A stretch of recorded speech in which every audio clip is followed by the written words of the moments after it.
용감한 사사였던 그 기드온은 미디안 족속으로부터 이스라엘 백성을 구원하는 참 귀한 역할을 합니다. 그 이스라엘의 40년 정도의 긴 평화의 시기를 맞게 됩니다. 근데 이런 크나큰 공헌에도 불구하고 기드온 자신의 그 말년, 그 마지막에는 신앙적이고 명예롭게 끝내지 못했던 것이 참 많습니다. 잘 아시는 것처럼 여러 가지 이스라엘에 큰 누를 끼치고 말았던 거예요. 그 많은 아내와 첩을 두었고 그 첩들에게 무려 70명의 아들을 낳게 된 거예요. 이스라엘을 건강하게 통치하기보다는 오히려 권력을 이용해 가지고 자신의 이런 여러 가지 것들을, 개인적인 행복과 이런 것들을 채워갔던 사람이에요. 결국엔 어떻게 됩니까? 기드온이 탐욕스러운 통치로 일생을 마감한 후에 그의 서자였던 아비멜렉이 이스라엘을 극한 혼란 속에 빠져버리게 합니다. 아시는 것처럼 아비멜렉은 스스로 왕이 되기 위해서 우상 신전의 후원금을 받아가지고 그 돈을 가지고 방탕한 자들과 함께 짝을 해가지고 결국에는 자기 이복 형제 70명 되는 이복 형제를 그냥 한 번에 다 죽여버리는 그런 아주 파렴치한 일들을 저버리게 됩니다. 또 자기가 왕을 계속 유지하기 위해서 계속해서 반대하는 사람들을 죽여요. 또 여러 일들이 있겠습니다만은 도망갔던 그 여러 상류의 사람들에게 모여있는 그곳에 막 불을 질러가지고 1000명을 그 자리에서 한 번에 학살해버리고 맙니다. 또 마지막에는 어떻게 됩니까? 데베스성 정투에서 아비멜렉이 쉽게 그냥 이길 수 있지는 않았는데 그만 그 데베스 정투에서 돌에 맞아가지고 어떤 여인이 던진 그 맷돌에 맞아가지고 머리에 치명살을 입고 결국에는 자살하게 되는 그런 비극적인 최후를 맞게 되는 거예요. 이렇게 됐을 때 이스라엘 백성들은 급격하게 국력이 쇠약해지기 시작합니다. 어떤 정치적인 리더십이 사라져 버렸고 그리고 모든 백성들이 대혼란 속에 빠지게 됩니다. 그래서 결국에 주변의 열국들이 이스라엘을 아주 호시탐탐 노리게 되는 그런 아주 연약한 존재가 돼버리고 만 거예요. 그때 하나님이 이스라엘 백성들을 그냥 그대로 버리지 않으셨어요. 그냥 내버려뒀으면 아마 여러 다른 주변의 나라에 의해서 그냥 흡수돼 버리고 말았을 거예요. 근데 그때 하나님은 이스라엘 백성을 버리지 아니하시고 다시 2명의 사사를 또 세워 놓으셔요. 그가 누구냐면 둘라와 야일이라는 사람이에요. 사사의 이야기 중에 둘라와 야일은 가장 짧은 이야기로 성경을 기록해 놓고 있습니다. 그런데 둘라와 야일의 그 역할이 굉장히 컸다는 사실을 성경은 우리에게 분명히 가르쳐주고 있는 거예요. 그 둘라와 야일의 짤막한 행적, 그 행적을 통해서 지도자들이 어떤 모습으로 삶을 살아야 되는지 우리가 성경을 통해서 조금 찾아봤으면 좋겠어요. 지도자는 어떠해야 하냐면 공동체를 죄와 악한 세력에서 구해내어야 하는 거예요. 오늘 1절을 보니까 그래요. 아비멜렉의 뒤를 이어 이사갈 사람 도도의 손자 부하의 아들 둘라가 일어나서 이스라엘을 구원하니라 라고 말해요.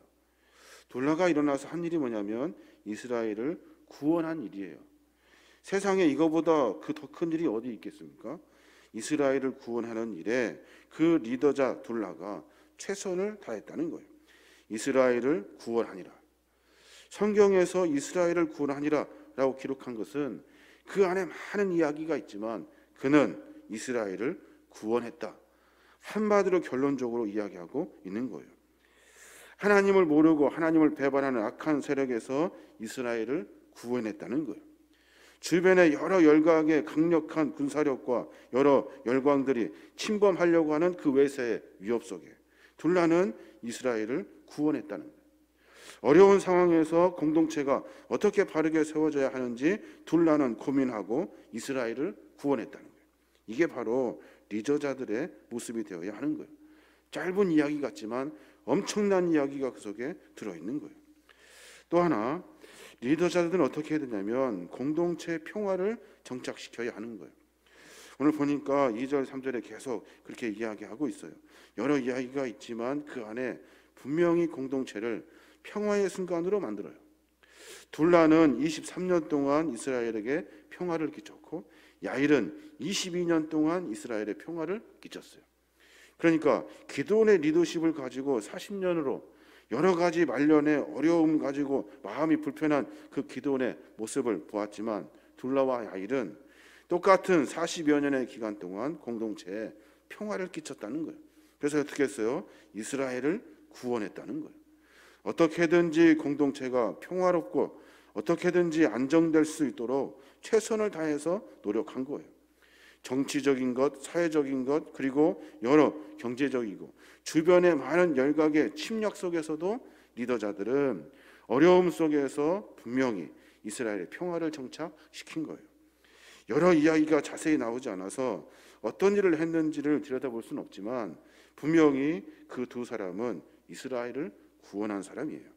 그래서 이스라엘 안에 하나님 안에 평화와 안정을 찾을 수 있도록 수고했던 사람, 그가 바로 둘라와 야일이라는 거예요.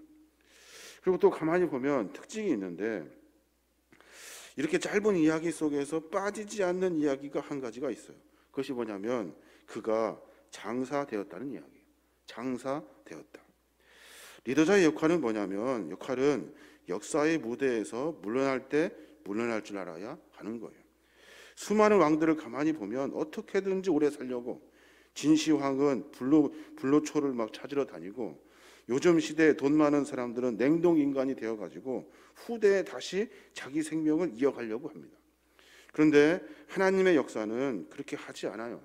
때가 되면 하나님의 부르시는 그 순간에 연한이 되면 그때 누가 됐든지 간에 하나님의 부름을 받게 되어 있는 거예요.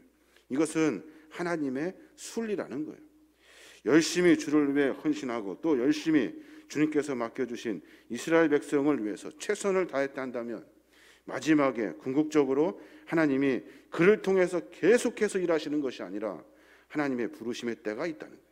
그때 다 내려놓고 아무 일 없었다는 듯이 묵묵히 하나님의 부르심에 응답할 수 있는 리더죠. 한국교회의 문제도 있습니다. 여러 가지 있지만 계속 하려고 하는 거예요. 반복적으로 계속해서. 그것 때문에 죄악에 빠지고 마는 거예요. 저는 둘라와 야일의 그 리더십의 이야기를 보면서 무엇보다 자신이 맡은 공동체, 그 공동체 각종 죄악과 부패와 악한 세력으로부터 구원해내는 것이 리더자의 역할인 거예요. 어려운 가운데 있지만 그 일을 반드시 이루어내야 하는 것이 그것이 하나님이 우리에게 맡겨주신 사명이 되는 거예요. 평화와 안정을 실현시키는 것, 공동체에 어떻게든지 하나님이 원하시는 믿음의 사역을 감당할 수 있도록 하는 것, 그리고 하나님이 부르시면 그냥 내려놓고 아무 일 없었다는 듯이 부르심에 응답하는 거예요. 이런 리더십의 삶을 통해서 우리는 하나님의 은혜를 만나게 되는 거예요. 뒤에는 또 어떤 이야기가 나옵니까? 뒤에는 이스라엘의 범죄하는 그 순간에 이스라엘이 하나님께 돌이킵니다. 돌이키고 어떻게 되냐면 다시 하나님의 은혜를 만나게 되어요. 사사 기드온 이후에 서자 아비멜렉이 만들어 놓은 이 심각한 이스라엘의 위기 속에서 하나님은 그들을 버리지 아니하시고 둘라와 야일을 세우시고 그리고 하나님은 그 기간을 통해서 평화의 시기를 마련해 주었어요. 잘 아시는 것처럼 사사기의 특징은 조금만 편하면 우상을 숭배하는 것으로 빠져든다는 거예요. 하나님을 다 버려버리고 세상 것에 쫓아가는 것이 이 시대 이스라엘 백성들의 특징이에요. 조금 평안하면 곧바로 범죄의 늪속으로 빠져들어요. 이미 하나님께서는 출애굽 직후에 모세를 통해서 수없이 경고하셨어요. 나를 떠나지 말아라. 범죄한 이스라엘에게 준엄한 책직으로 매번 떠나지 말아라. 다른 이방신을 섬기지 말라고 분명하게 말했는데도 조금 편했다고 하여서 금방 블레셋과 암몬 족속, 이 암몬 족속을 통해서 하나님의 책직을 만나게 되고 만나게 되는 이유는 모두가 다 이방신을 섬겼다는 거예요. 어떻게 하나님의 기적 같은 일들을 수없이 만났음에도 불구하고 하나님을 이렇게 단번에 버릴 수 있을까? 인간의 그 욕심과 그 인간의 한없는 욕망 때문에 그래요. 하나님께서 늘 우리와 함께 하셔서 은혜를 베풀어 주시는데 그 은혜를 모른다는 거예요. 그래서 어떻게 돼요? 블레셋과 암몬 족속에 의해서 이스라엘이 완전히 피폐해지게 됩니다. 그때 이스라엘 백성들이 하나님 앞에 눈물을 흘리면서 구원을 호소해요. 하나님 살려주십시오. 잘못했습니다 하는 이야기가 오늘 성경 본문에 나와 있는 거예요. 눈물로 참회하고 기도할 때 하나님은 다시 그 사사 입다를 들어가지고 그 이스라엘 백성을 구원하는 모습이 우리 안에 들어있는 거예요. 하나님과의 관계를 회복하고 그분의 은혜를 새롭게 덧입기 위해서 내 삶의 모습을 점검하고 내가 하나님 앞에 거룩한 은혜를 만나기 위해서 우리가 무엇을 해야 되는지 성경은 이야기하고 있어요. 어떻게 해야 되냐면 그냥 내가 잘난 것처럼 버티며 살아가는 것이 아니라 오늘 자기 잘못을 분명히 깨닫고 하나님께 용서를 구해야 하는 거예요. 그때 하나님은 우리의 죄를 용서해 주시는 거예요. 10절 보니까 뭐라고 이야기합니까? 10절 보니까 이스라엘 자손이 여호와께 부르짖어 이르되 우리가 우리 하나님을 버리고 바알들을 섬김으로 주께 범죄하였나이다 하니 라고 말해요. 자기들이 지금 무슨 죄를 범했는지에 대해서 아주 자세히 구체적으로 말하고 있어요. 하나님을 버렸습니다. 그리고 바알을 섬겼습니다. 그래서 우리가 주께 범죄하였습니다. 우리가 용서받으려면 먼저 내 자신의 잘못을 분명히 고할 수 있어야 하는 거예요. 그래서 이스라엘 백성들은 이 고백을 통해서 하나님과 대화의 물결이 트기 시작하는 거예요. 하나님 우리에게 어떻게 언제 은혜를 주십니까? 포기하지 않고 끝까지 인내로 기도할 때 그때 하나님은 우리에게 은혜를 베풀어 주셔요. 잘못했습니다 하니까 하나님이 뭐라고 말씀하셔요? 지난해 과거에 있었던 일들을 전부 다 끄집어서 이야기하셔요. 11절에 보니까 여호와께서 이스라엘 자손에게 이르시되 내가 애굽 사람과 아모리 사람과 암몬 사람과 블레셋 사람에게서 너희를 구원하지 아니하였느냐? 또 시돈 사람과 아말렉 사람과 마온 사람이 너희를 압제할 때 너희가 내게 부르짖음으로 내가 너희를 그들의 손에서 구원하였거늘 너희가 나를 버리고 다른 신들을 섬기니 그러므로 내가 다시는 너희를 구원하지 아니하리라 라고 선포하셔요. 너희들과 나의 관계를 이야기하고 계시는 거예요.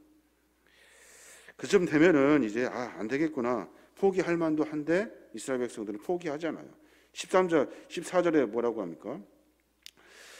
가서 너희가 택한 신들에게 부르짖어 너희의 환난 때 그들이 너희를 구원하게 하라 하신지라. 하나님이 네가 그렇게 좋아하는 이방신 가봐라.